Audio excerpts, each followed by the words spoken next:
We're beside a typical smallmouth stream in mid-state Virginia.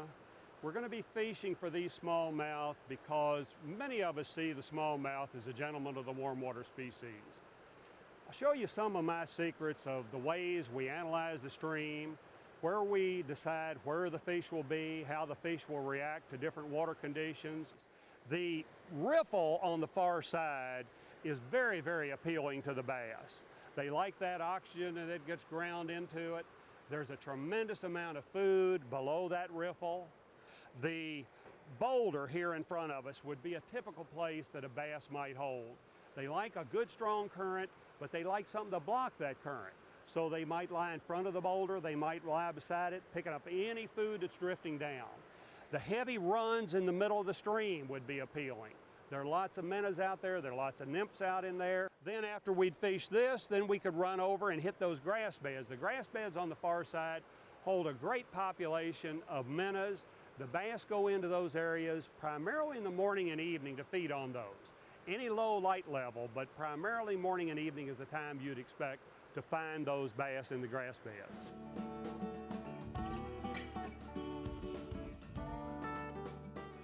For my personal smallmouth fly fishing, I like a 9-foot graphite rod that has a pretty strong tip, right medium to a flexible butt section, with a floating line, single action reel that'll hold my weight forward 7 floating bass bug taper line. Then in the spring and in the fall, I'll go to a sinking tip line. In the spring, I get a whole lot of water and I need to punch through it. In the fall, I get cold water and I need to punch down to where they are. So I've got an extra spool for my single action reel. I just push the button, take that out, slip this in, go down to the greater depths. Now, on my sinking tip line, I use a 6-foot leader, again, to take advantage of that sinking tip going down, which pulls the leader down. On the floating line, I'm using a 9-foot leader tapered down to about 2 extra 3/8.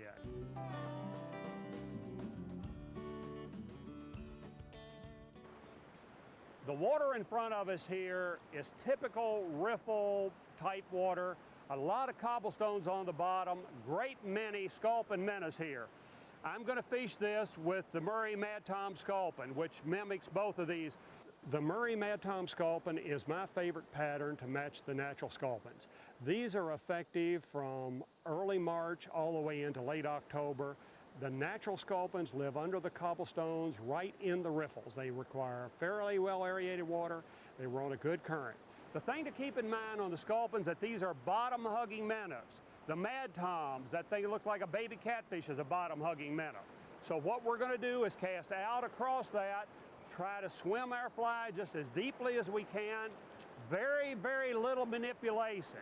With the slower we can fish it, the deeper we can fish it, the more fish we catch. So we want to run our fly right across the bottom, trying to make it look like a real sculpin. Just try to swim it just as deep as you can. The slightest hit of a strike, you set the hook. You never assume you've hit the bottom. You feel any kind of bump, you set the hook. Just a slight bend to keep it coming across the current perpendicular to the current.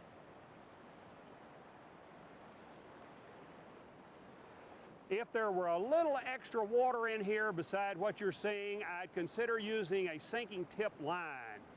I particularly like the sink tip 3 lines. They get down real quickly. But I think with this depth of water, I can cover it with a floating line. Don't want to make real long cast here because you'll miss a lot of the strikes. Now see, he hit right up under the riffle. Had I'm probably making about a 40-foot cast there, but had I making real long cast up under that riffle, I may have gotten that strike and not known it.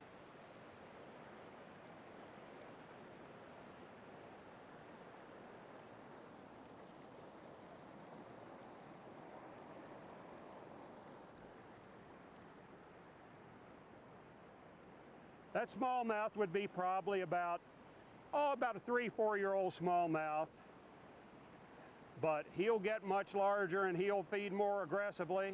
As they get older, they're not as easy to fool as these little ones. But that's the typical smallmouth you'll find in a lot of these drainages.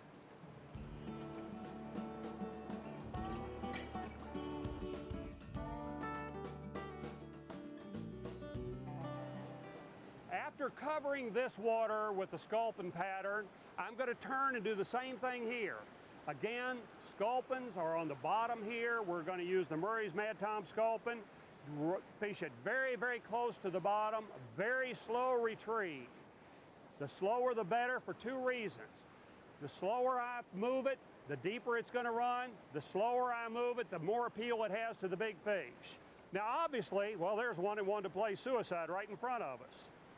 See, I told you they like the sculpin. But obviously this is good hellgrammite water too. Now that's a little rock bass. He was lying right here in front of us. The rock bass will often be in a little bit slower water, whereas the smallmouth will be in a little bit heavier water. But the rock bass is a good fish for a fly rod angler because they take flies just as readily as the bass do.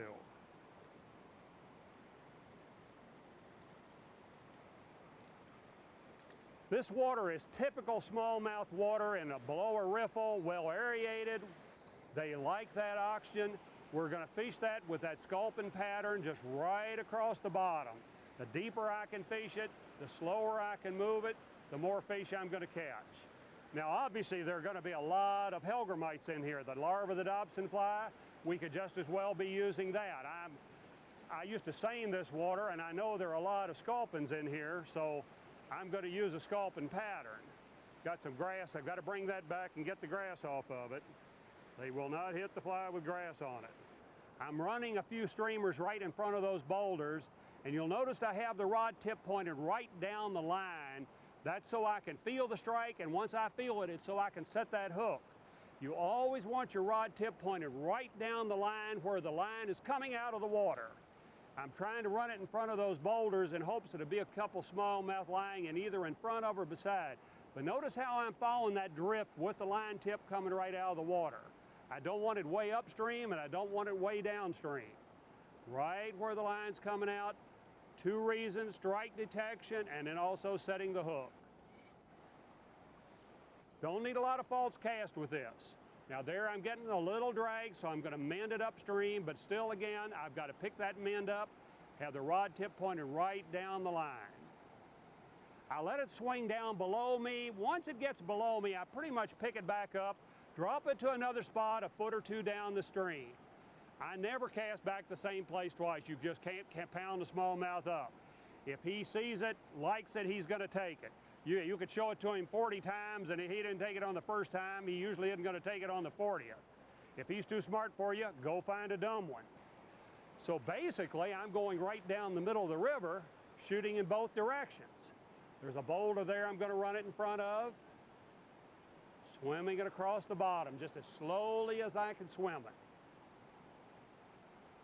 Come back over here, there again, down and across, and I'm ready for that strike right away. I'm tight in these fingers and I'm tight with that left hand. I might not hook them all, but I'm going to know they're there. I'm still using my sculpin pattern. I'm running it right along the bottom. A lot of time those bass will hold right in around those boulders. I'm relying on the current to impart the action to the fly, just trying to pump it right along beside that ledge. Same thing back on this side. He might be back along in there. Give him a couple shots. If he's there, I'll get him. If he's not there, he's too smart for me. So I'm going to go back down and across, swimming across these little runs. Another fish holding over on that far side.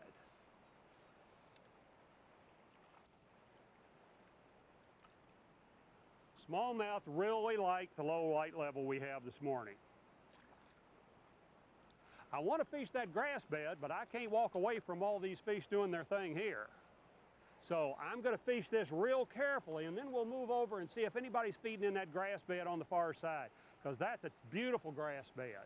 But I'm going to fish this out carefully. When you get on a stream, you systematically look at the water and say, I want to fish that, therefore where do I put myself? Then you cover that and you look at the next area you plan to fish and you carefully move into that. It's very important. Now see, I'm picking those up in water over there that probably isn't 2 feet deep.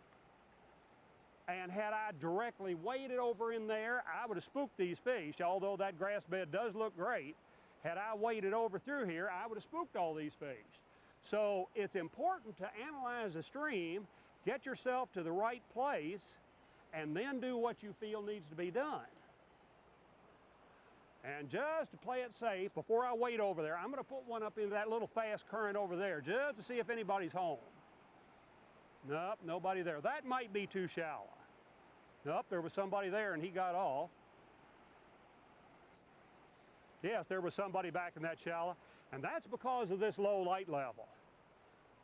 We've got a heavy overcast day and they're right in there along that fast current. Down and across, rod tip pointed right down the line, trying to feel that strike in my left hand. Trying to feel that strike. And when I do, I'll hit him with the left hand and I'll hit him with the rod just as quickly as I can. Oh, there was one on the edge there.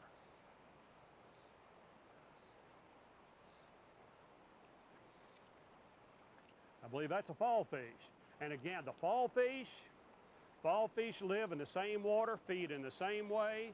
So if you're in a stream that has a lot of fall fish in it and you're catching fall fish, they're wonderful game fish. And you're doing it the right way because they feed on the same food, they feed in the same water. Everything the fall fish does is exactly what the smallmouth does. It's sort of which one's going to beat who to the fly. Oops, there was another one. Now that one, the fall fish will usually have a fast first run and then they slow down. But on the first cast, we caught smallmouth. Next 2 casts, we got fall fish.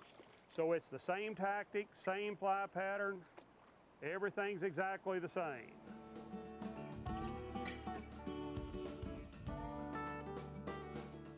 I've selected a silver outcast streamer to fish back against that grass bed because this mimics the shiner minnows that are in there very, very well. Sometime we'll see those bass actually chasing the shiner minnows. I haven't seen that, so what I'm going to do is use this silver outcast streamer, fish it back in there just in hopes that some of the bass will be working along the edge. You don't always see them chasing minnows around the grass. Often they'll just kind of cruise in along the edges of it and pick them up as they go. Now this is an unweighted streamer because we are fishing it in the shallow water. To give myself a little better advantage in setting the hook and hooking them securely, I'm going to mash the barb down. Now that's a new fly right out of the bend at my fly shop, but I'm mashing that barb down. I'm also going to sharpen it. I'm not going to give them the benefit of the doubt. I'm going to get, if I goof, I goof. I don't want to miss a strike because I've got a dull hook. And I'll try to sharpen those hooks about every 15 minutes, get a hold of the fly, get a hold up above the tippet and pull good and tightly. All right, let's see if anybody's back in that grass bed. Now, before I actually drop it back against the grass, I'm going to work my way along that edge. That water's only about a foot deep. So if they're there to feed. But I'm going to work that shallower water, there he was, along the edge. See, shiner minnows could have come in off that side. I was probably 10 feet from the grass when he hit it. But see, they'll come out and roam along the edge and hit those minnows. Anytime minnows stray out from home, he's going to get nailed. So he took my shiner imitation, the silver outcast streamer, probably thinking it was a shiner minnow that got a little too far from home. The shiner minnows in there are very, very important in a food source to these smallmouth.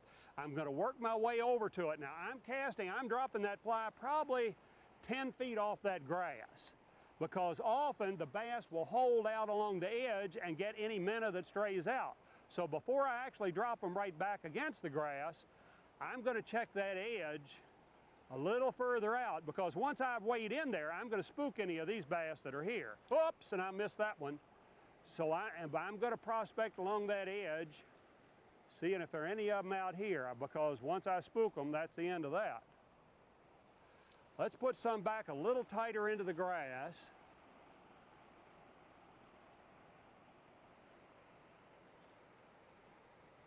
And it's important that you be ready for the strike as soon as that fly gets in the water, because if they're back there, they are there to feed. And many times they'll hit that fly literally within 1 or 2 seconds. Drop it back against the grass, get tight to it right away, and swim it out real slowly. Real slowly coming out from the grass.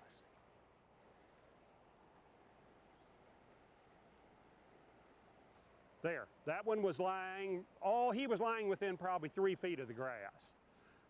But see, they'll come out and roam along the edge and hit those minnows. Anytime minnows stray out from home, he's going to get nailed.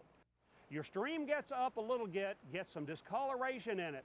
The smallmouth love to go out and roam. It's not that they're finding stuff in that muddy water.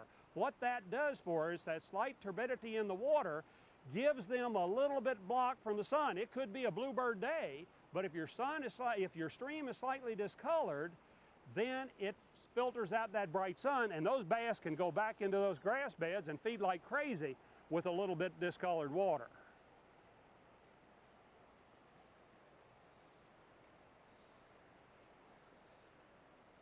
Whoops, and I missed him. Let's put one back in there real tight. See if anybody's roaming along back in there.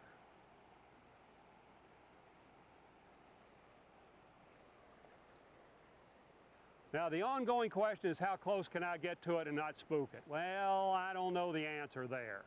I'd like to try to get within 40 or 50 feet of them, sometime even less, because I don't want to stand here and make a 60-foot cast back in there, because I know I'm going to miss more fish than I'd really like to with those real long casts. The time that we go to the real long cast is in the summer, late summer, when the streams get real low. Then often we'll use an upstream approach to keep from scaring them. We'll make a long cast to keep from scaring them, but you never want to make a longer cast in smallmouth fishing than the situation dictates, simply because you're going to miss a lot of your strikes. Standing here double haul and rip your underwear and send it out there 100 feet is foolish, because you're going to miss a lot of those strikes. Okay, we've pretty much covered the edge of that grass bed. I'm going to keep this fly on, work a little bit tighter back in there. Then we'll turn and come back out with another pattern in the middle.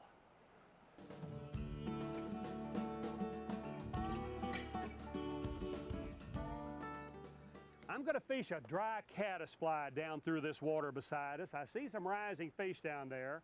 Got a little silicone cream I put on my fingers. I'm going to rub it into the fly to help get the fly up on top.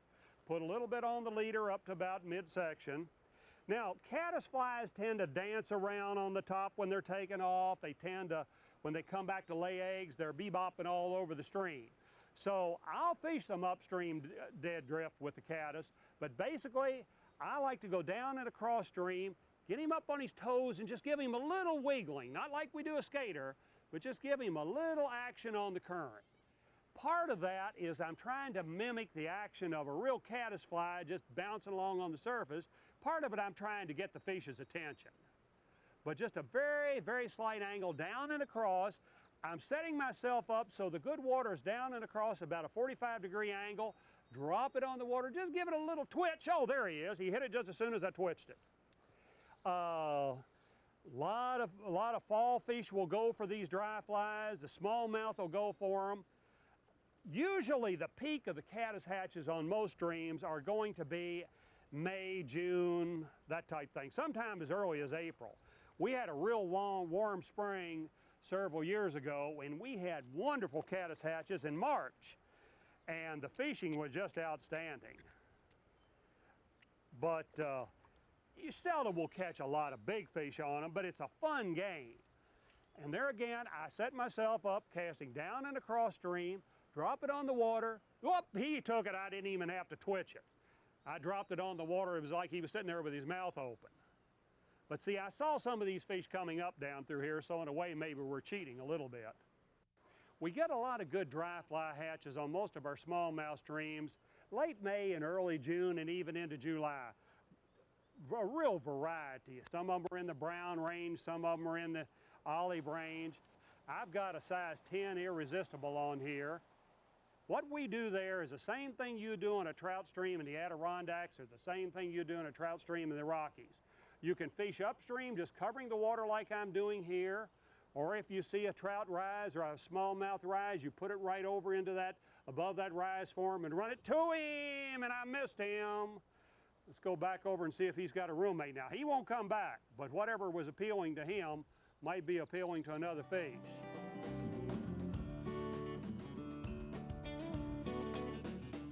Swing nymphing, I'm casting upstream, giving it time to sink, getting my rod tip up in the air and swinging right along, trying to feel that strike. I don't know if it was the bottom or the fish. Take a little baby step down, and remember now the hot spot, I'm setting myself up, I'm fishing right here in front of me. Deep water, fast water, casting up into the current, give it a time to sink. That time's going to depend on how fast and how deep that is. I've got my rod tip up in the air, swinging ahead of it, trying to feel that strike, feel. Didn't even bump the bottom that time, so probably didn't get deep enough. Same thing up into the current. Now you don't pick it up right away, let it get down in there, then you get straight to it. Don't know, could have been the bottom, could have been a rock, could have been a fish. But you hit him just as quickly as you can. This will get you deeper than anything that I know you can do with a floating line. Now you could use a sinking tip line here, but a lot of times we don't have it in our vest. We're too lazy to put it on. You're going to be fishing poppers downstream, so you just don't want to put your sinking tip line. You could do it down and across with the sinking tip line, but this is very effective. This is the same technique we use in a lot of the large western streams for trout. Madison River, we do this for miles and miles and hours, but you're trying to run it right down his throat and feel the strike.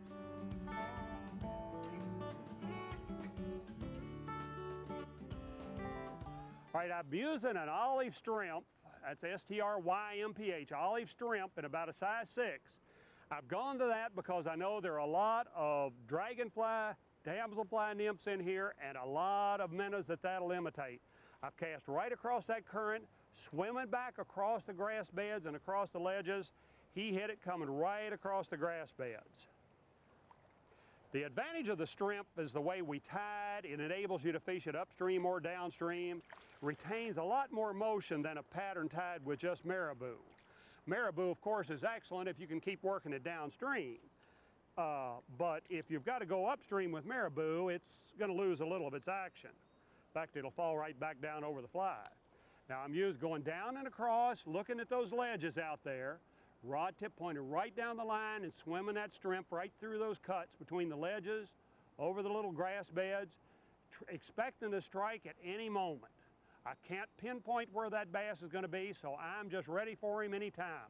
Pick it up, drop it downstream just a couple feet. See, anybody out there is going to get a chance to see it. He might be too smart for me, but he's going to see it. And that one hit it coming right down between those two deep ledges. Not deep water out there, hip deep probably, maybe a wee bit more than hip deep. And that's a fall fish. And again, whatever we're doing on the fall fish is the right thing.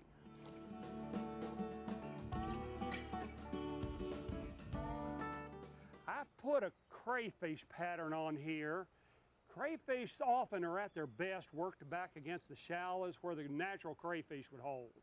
Where you've got cobblestones, whoa, and we rolled him, but we didn't land him. Cobblestones along the bank are really the habitat for a lot of crayfish. They'll be under rotten wood, they'll be under cobblestones, but remember, they're bottom huggers. So what you want to do is go down and across, drop it into the water that you think would hold them, and just ease it along the bottom. I thought I had a strike there, but either I missed it or he missed me. Down and across, just real slowly. And again, since you know that the crayfish are actually living on the bottom, you want your fly to be on the bottom if you can get it there. You don't want to hang up. Oops, and I missed another one. But if you could fish your pattern just inches off the bottom, that's where you'd expect to catch the fish. There are a lot of good crayfish patterns out there. Historically, we found those with the greatly exaggerated pinchers don't do as good a job. Like the one Bob Clouser has is an excellent pattern. Those that are so pretty with greatly exaggerated pinchers that look like you'd be afraid to pick them up, those don't usually do as good a job as the more subtle patterns, especially like the one Bob has. I've got one of Bob Clouser's on here, and it's probably my favorite of all the crayfish.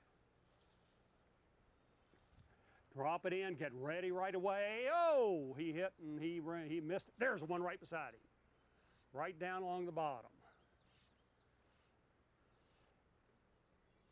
Now these are fall fish back in here, but the smallmouth, I think actually the fall fish are so greedy they're beating the smallmouth to it.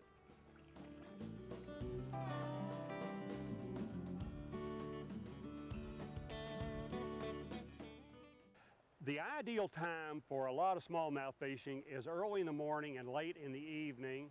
Ideal water temperatures would range from 55 up to maybe 85. The appeal early in the morning and late in the evening is the low light level. Smallmouth bass just do not like real bright sunlight. So what they're going to do is feed when that light level is lower. Another thing that we take advantage of is the shade along the banks. They may not feed very aggressively in the middle of the stream in the middle of the day, but if they've got a good shaded bank, they'll usually feed quite well all day.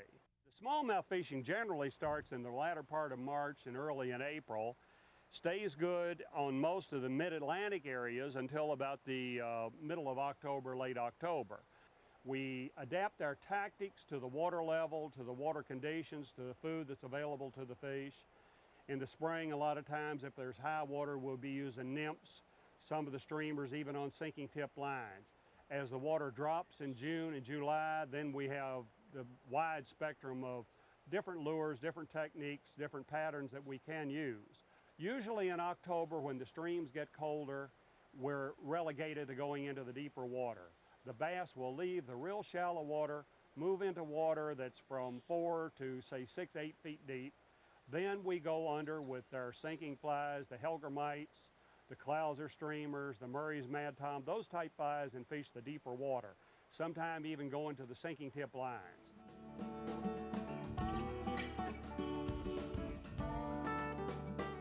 The water downstream from where we're standing has a lot of natural chub minnows in it. One of the best flies we have to imitate this is Ed Shank's white streamer. We'll put that on and we'll work down and across with the standard streamer technique. I'll show you how to mend the line, how to detect the strike, how to set the hook with both the left hand and the rod. But the streamer technique down and across is very, very effective in all smallmouth streams. For me personally, I feel it's very important to have my rod tip pointed right where the line's coming out of the water when I'm fishing down and across with underwater flies. This puts me in direct contact with that fly and I can feel the strike, just like right there. I felt that both in the rod and I felt it in the line hand.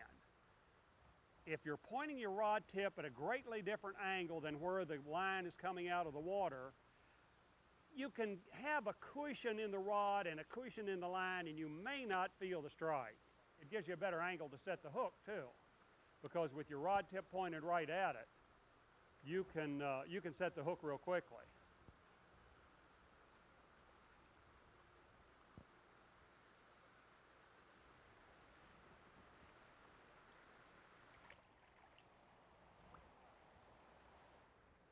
But the smallmouth love the chub minnows. They feed very heavily on them. The chub minnows are distributed throughout a great part of our water drainage. And they're in water just like you're seeing I'm standing in right here. This is where the chub minnows live. If you're undecided about what pattern to use, you can hardly go wrong with a chub imitation, such as the Pearl Marauder, or right here I'm using Ed Shank's white streamer. On the far side of the bank, we've got some tree roots coming out of that large sycamore with sort of a 3 upper branches. The roots can be appealing. In many cases, the smallmouth will hold right in where those roots actually meet the stream. Those roots will actually come out much further than you can see at this angle. And the bass will hold back under the edges of those. That downfall just below it, they'll hold back under there. So they'll snuggle back under those things and try to get any overhead cover they can anywhere they can find it.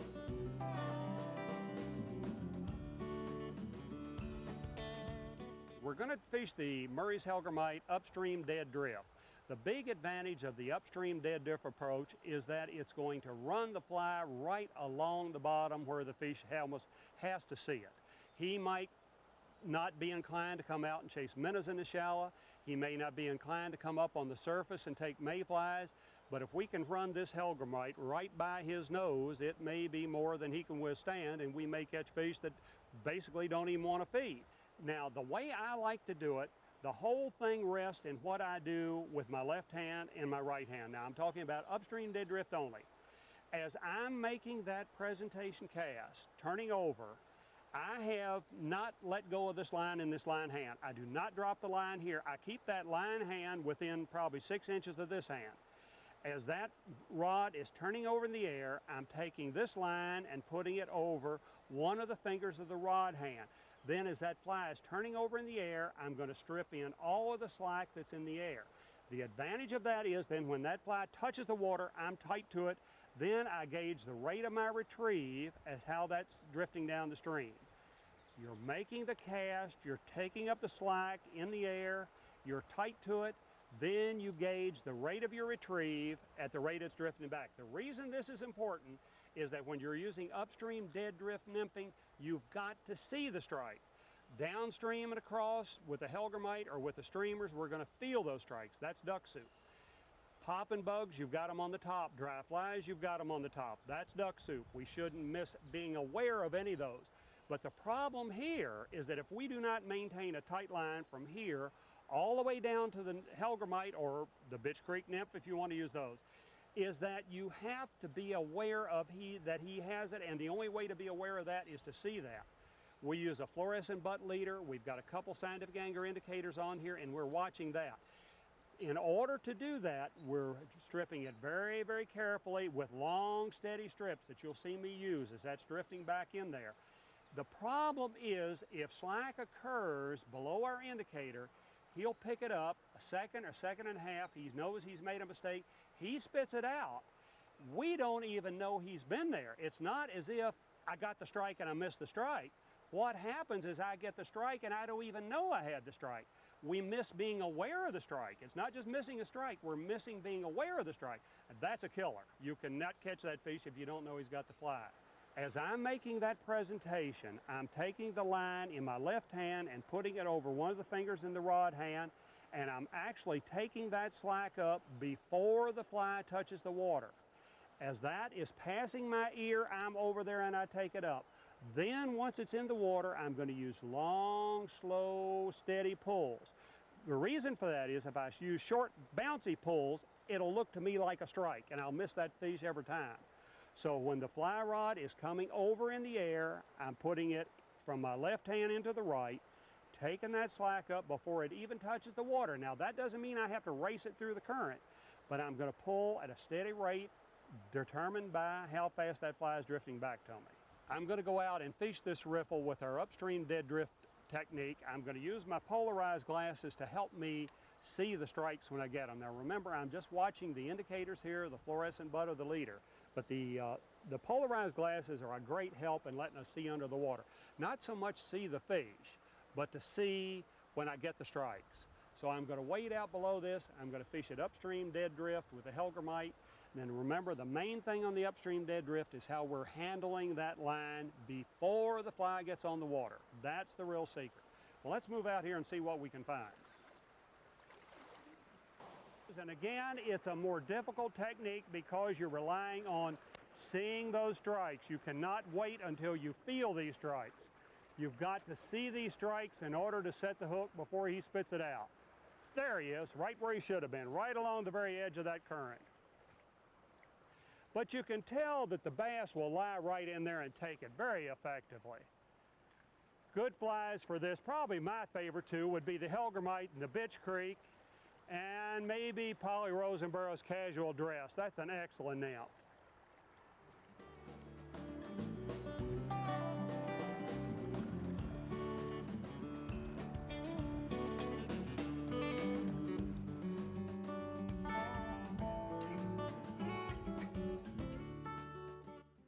I use the damselfly popper and fish it around the grass beds, and the second area I like to fish them are around the deadfalls, brush piles, that type thing.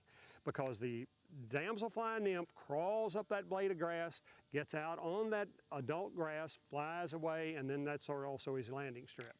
Damselflies and dragonflies start hatching off many smallmouth rivers the latter part of June. They're present along the stream all the way into October. A real hot spot for finding these adult flies is around the grass beds. They buzz along the surface of the stream. A lot of bass will actually leap up in the air and attempt to catch them. Now, they seldom catch the dragonfly. They're too good a flyer. But a lot of them do catch the damselfly, as high as maybe 6 inches above the stream. And if you're looking out in the river and you see bass airborne in the middle of the summer, July, you see them up in the air, the only thing that's up there is damselfly, so you know what that fellow's doing. I figure they catch about 1/3 of them because I have a little game that I look quickly when I see him jump, see if the fly flew away, and I think they get about 1/3 of them. There's some nice water against the bank downstream of where we are, so I'm going to try the Shenandoah damsel popper. Now, this is a new bug right out of my box. The first thing I do is use my needle nose pliers and mash the barb down. I'm firmly convinced that you land more fish on the barbless hooks because you actually hook them back in the bend of the hook. You get him hooked right back in there. With the barb on there, many times they sort of hang on the end of the hook and they're never hooked. But if I can hook them back in the bend, I feel I have them. And even though this is a new bug right out of my box, I turn him over on his back, hold him like that, and sharpen him to create a triangular point. This is just a very, very fine tooth file, and I sharpen them to create a triangular point. Okay, we're going to fish this damsel popper tight against the bank to try to tease them into striking. Now, the technique I like is going down and across about a 20-degree angle. Instantly, I mend that back up and let it drift with the current. Just give it a little mend and let it drift. What that does is it enables us to get a natural drift without the current grabbing our line and leader and pulling it off the bank. What we're doing is dropping it back against the bank and mending that belly upstream. Mending that back upstream. The main difference between the popper, the slider, and the chugger is the build of the body and the cut of the face. This is the Shenandoah blue popper. The popper has a flat, slightly upsloping face that's capable of a variety of actions. This is the Shenandoah sunfish slider that has a pointed nose which enables us to fish it in relatively shallow water with a very gentle teasing action. This is the Shenandoah gray-scaled chugger. This creates a lot of commotion below the riffles and in the deep water against the bank because of that cup face. It'll take a lot of bass in those situations.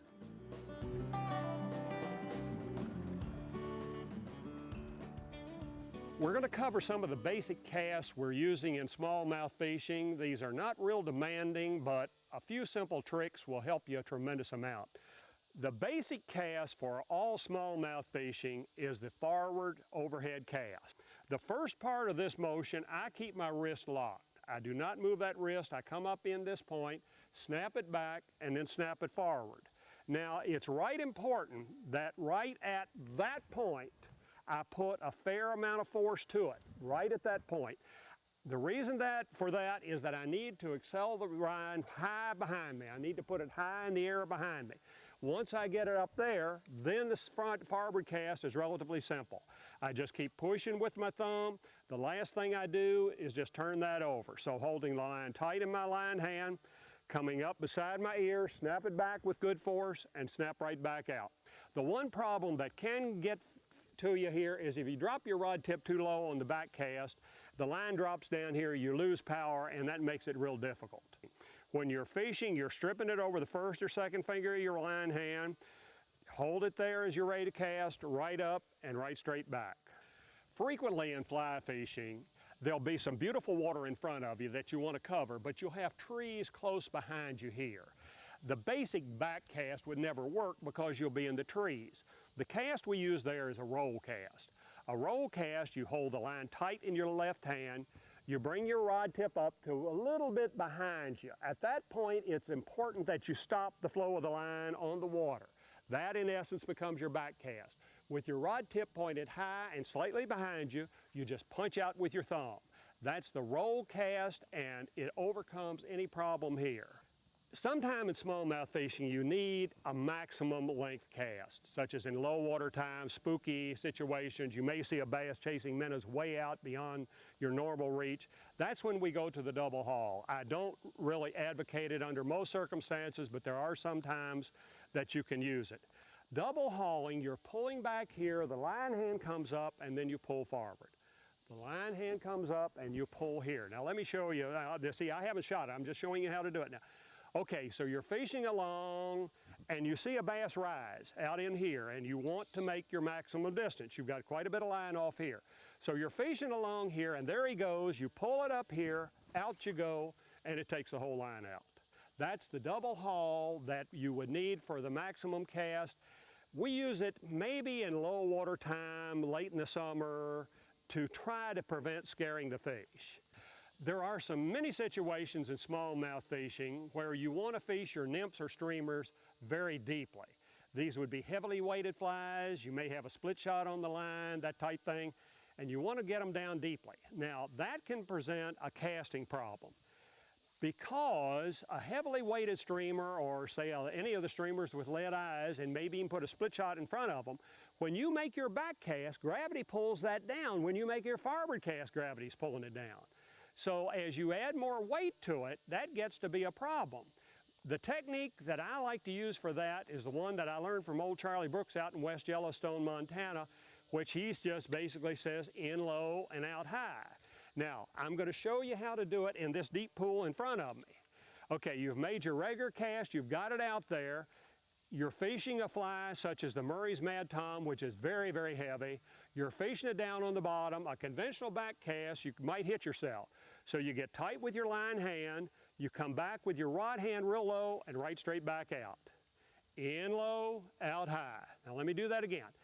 You're fished it down through there, you've gotten through the deep water, you want to pick it up and go back out again, you just come in low and out high, and that just simply keeps you from hitting yourself in the head. It's a very effective cast. Brooks used it a tremendous amount. Frequently you'll have a situation that you may see a bass chasing minnows in here. You could conceivably have tree limbs close behind you, which would prevent making that back cast to come out in that direction. The change of direction cast will let you present your fly right straight in front of you, even if there are trees straight behind me and I couldn't make the back cast. In essence, I'm coming up like this. I've made basically the back cast upstream.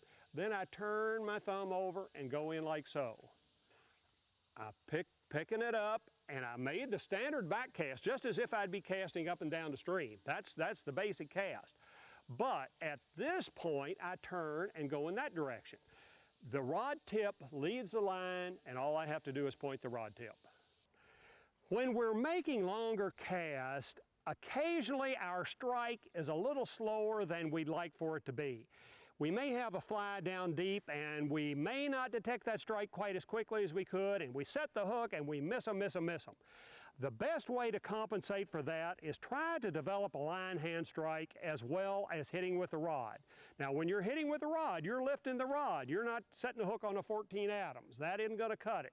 You just don't simply rotate your wrist and say, I'm going to hook the bass.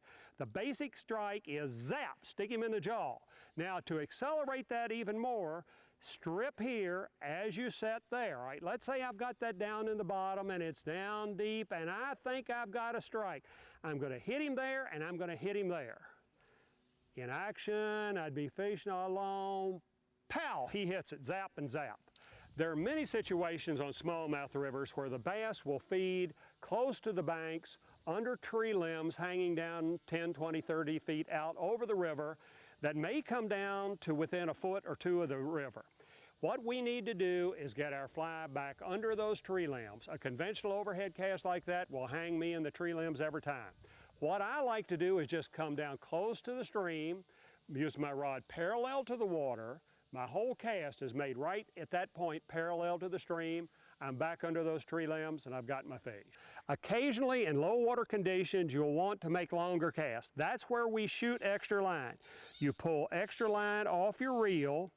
As the line is going forward in the air, you just punch with your thumb. See, I took all of that line up very easily.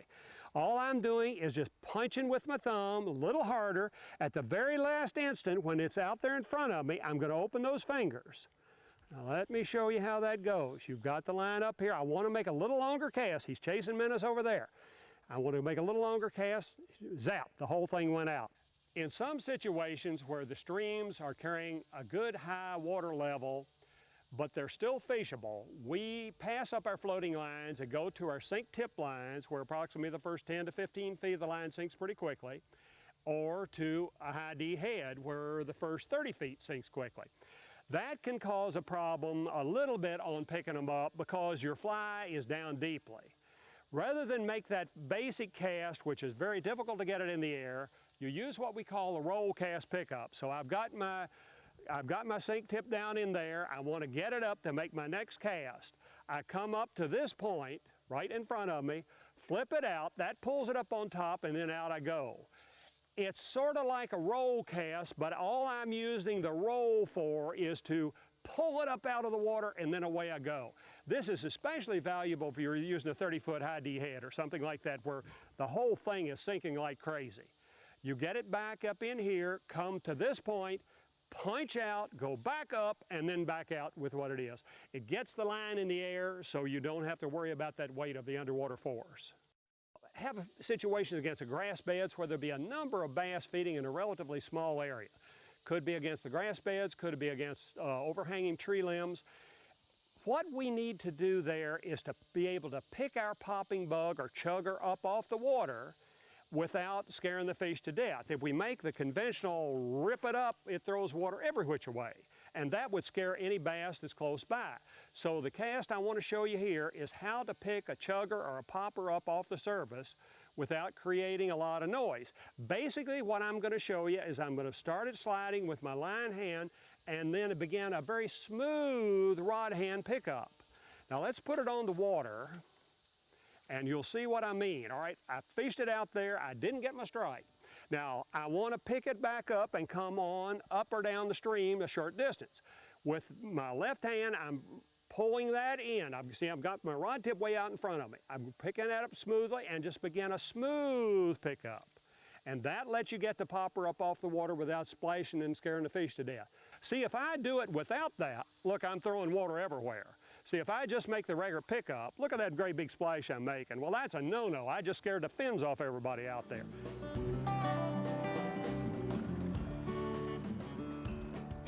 We're going to start with an empty reel and attach the Dacron backing. Then we're going to attach the fly line, and finally we'll attach the leader. The basic knot for attaching the Dacron backing is the arbor knot. The backing is either 20 to 30 pound test Dacron. You strip it through the reel spool, back out around, and pull that out. Then to the very end of the Dacron, I tie a little overhand knot, like so. Then the arbor knot, which secures the line to the reel, is nothing more than a slip knot. Just wrap that right around the standing part of the Dacron. So that's the basic slip knot, which we call the arbor knot. Pull that right down against the reel. Then put firm wraps of that onto the reel. And in most cases in smallmouth bass, we use probably 50 to 100 yards. Whatever the reel will hold, but you don't want so much backing on it that the line actually crashes into the pillars. That would damage the line. Now I just have a short piece of Dacron on here. I would normally be attaching at least 50 yards. Now we're going to attach the fly line to the Dacron backing. The best knot we have for this is the Albright knot. To form the Albright knot, fold the fly line over about 3 or 4 inches, just forming a loop in the very end of the fly line. Take the Dacron, stick it through that loop, bring it out about 4 to 6 inches. Hold that securely in your line hand, and then just wrap that about 6 or 8 wraps back toward the end of that loop. Go through exactly opposite of the way you came through to start with. See, when we came through, we stuck that through there. We're going to go back exactly opposite of the way we came through. Pull that down. I'm going to use the fingers of my left hand to slide that up to the very end. I'm going to pull on the long part. I'm going to pull on the short part. I'm pulling on both, and that locks that in real tightly. Then with my clippers, I'm going to clip off the short part of the Dacron backing and the short part of the fly line. And that is the Albright knot, which is extremely strong. That will probably never break on you. Something else will give before the Albright knot gives. All right, we have the Dacron on the reel. We have attached the fly line to the Dacron backing with a Albright knot. We're going to wind the whole fly line onto the reel now. I've just used a short piece so you can see what I'm doing, but you would be winding the whole fly line on. Leave about 1 foot of the fly line sticking out. Square the end of it up with your clippers. Okay, we're going to attach the leader to the fly line using a needle knot. I'm using a very small diameter needle, sticking it in the very end of the fly line, bringing it back about 1/8 of an inch. Use clippers, hemostats, whatever you have handy. Stick that out through the side of the fly line, about 1/8 of an inch back in. Now obviously the end of the leader itself, the butt end, is too large to get through that small hole. So we use a single edge razor blade simply to shave that down. To shave it down for no other reason than to get it into the end of the fly line. Now see, that has tapered that fat fly leader down to a small diameter. With the butt of the leader shaved down, I'm inserting that into the eye of the needle. Use your hemostats and pull that through. Now you have the butt of the leader actually entering into the center of the fly line itself. At this stage, we're going to attach that with a knot that we do call the needle knot, but it could be called a nail knot. Now I cheat there. I go to a needle with a bigger eye, just simply because it's easier for me to see. Now I like to put the big-eyed needle right beside the very end of the fly line, having this butt of the leader sticking through there about 4 inches. Put the big-eye needle right even with the end of the fly line. Wrap that leader material about 4 wraps around the line itself. Insert that back through the eye of the needle. Insert that end of the leader back through the eye of the needle. Then at this stage, you just simply pull the needle, and that threads that right through the knot itself. Now here's a little trick that I think simplifies this whole knot technique. I use my thumbnails so those loops don't get away from me. See, I'm actually going to slide it right back, but I'm sliding it and I'm using my thumbnails so those loops don't get away from me. So now I'm ready to clamp that down tightly. I go back to my tweezer hemostat deals and just pull on that, and that pulls that down tightly, and that knot will last longer than a fly line will last. Use your clippers and clip off that little pigtail, and you're ready to go. If you want to make that real smooth, you can put a couple small coats of ply bond on it, but that is a terrific knot, very, very strong. I'm going to show you an alternative to the blood knot for attaching mono to mono. I'm using red here just so you can see the tying steps. You let the two pieces overlap about 3 or 4 inches and tie a simple granny knot in which you pull the whole tip of the leader through there. That's basically just a granny knot. Then you go through there the second time and pull all 4 strands simultaneously. That pulls it down real tight and that makes a very, very strong knot. Many people feel this is stronger than the blood knot, and almost everyone agrees that it's easier to tie than a blood knot. Double surgeon's knot for attaching mono to mono. Now this leader that we have is the one we identify as the Murray's Bright Butt leader. We have 5 feet of fluorescent amnesia in the butt section, then we jump down to clear mono from there on down. We like this because it helps detect the strike, it casts beautifully, and this is what we use for almost all of our smallmouth fishing, whether it's topwater or underwater. Some of the fellows like to use clear leaders. You could use, instead of the 2 pieces of amnesia I have here, you could always also use Maxima. Maxima is an excellent butt material here. You'd start at 22/1000 of an inch and just build the same leader. We sell those leaders, they're called the Murray's Classic leaders. For my own personal fishing, I like 2 of those scientific angler indicators in there. I'm not wild about the floating indicators because they play tug of war with your nymph.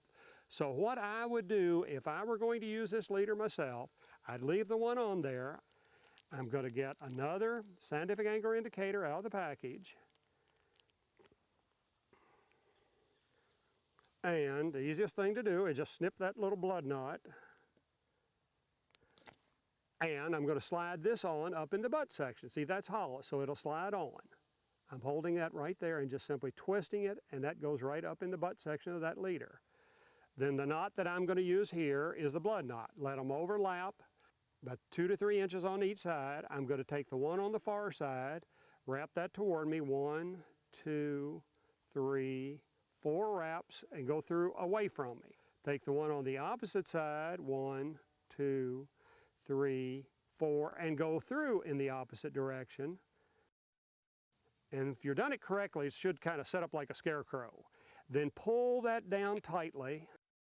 After you've got it pulled securely, just get your clippers out and clip each one of those little wings off, and you're ready to go. So now we have the leader attached to the fly line with a needle knot. We have 1 scientific angler indicator in the butt section. We have another scientific angler indicator in the second strand down, and then that's tapered down, each strand 2/1000 of an inch smaller than the one above it, down to a 2X tippet. The tippet is the last portion of the leader. When you buy a leader, it is complete with a tippet. You never add tippet to an existing leader. Now, as you change flies, and that tippet gets shorter, you cut it off behind that knot and then add about another 2 feet of tippet material back on. The knot for attaching the fly is probably equally important to attaching the tippet, because you hit a big fish, either the tippet's going to break off or the fly is going to break off. The improved clinch is an excellent knot for this. I'm going to attach the fly to the tippet with an improved clinch knot. I'm using red mono here just so you can see what I'm doing.